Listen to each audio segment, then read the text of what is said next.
లలిత అష్టోత్తరములోని 32వ నామం శ్రీకంఠ నేత్ర కుముద చంద్రికాయ నమో నమః. ఇక్కడ శ్రీకంఠుడు అనగా శివుడు. శ్రీకి రకరకాల అర్థాలున్నాయి. అందులో ఒకటి ఇక్కడ చెప్పబడింది విషము అని. నీలకంఠుడు. ఆ నీలకంఠుని కన్నులకు చల్లదనాన్నిచ్చే తల్లి అమ్మవారు. అమ్మవారు చక్కటి వెన్నెల్లా ఉన్నారు. అయ్యవారి కన్నులు కుముదము అంటే కలువలు. కలువకు వెన్నెల తగిలితే చక్కగా వీక్షిస్తుంది. అలాగే అమ్మవారి ఎదురుగా ఉంటే చల్లటి వెన్నెల్లాగా శివుని కళ్ళు విచ్చుకుంటున్నాయి నల్ల కలువల్లాగా.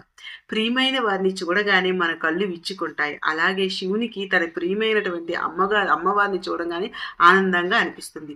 శివుడు ఎవరూ భరించలేనటువంటి విషాన్ని ఒక నేరేడు పండులా ఒక ఉండగా చేసి తన గొంతులో మింగాడు.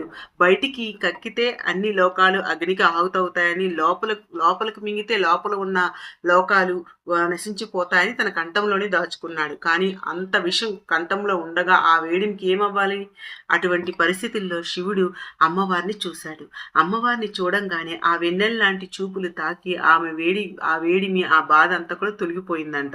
అమ్మవారు ఆ పరమేశ్వరునికి ఔషధం వంటి వారు. శివుడు గరళాన్ని నిగ్రహించుకున్నాడన్న అమ్మ ప్రేరణ వల్లే, అమ్మ సాంగత్యం వల్లే. అలా శ్రీకంఠుని కలువుల వంటి కన్నులకు చంద్రిక అయి ఆహ్లాదమిచ్చే అమ్మ అని ఈ నామం యొక్క అర్థం అండి. మనం అలా స్మరించుకుంటున్నాం. ఓం శ్రీ మాత్రే నమః.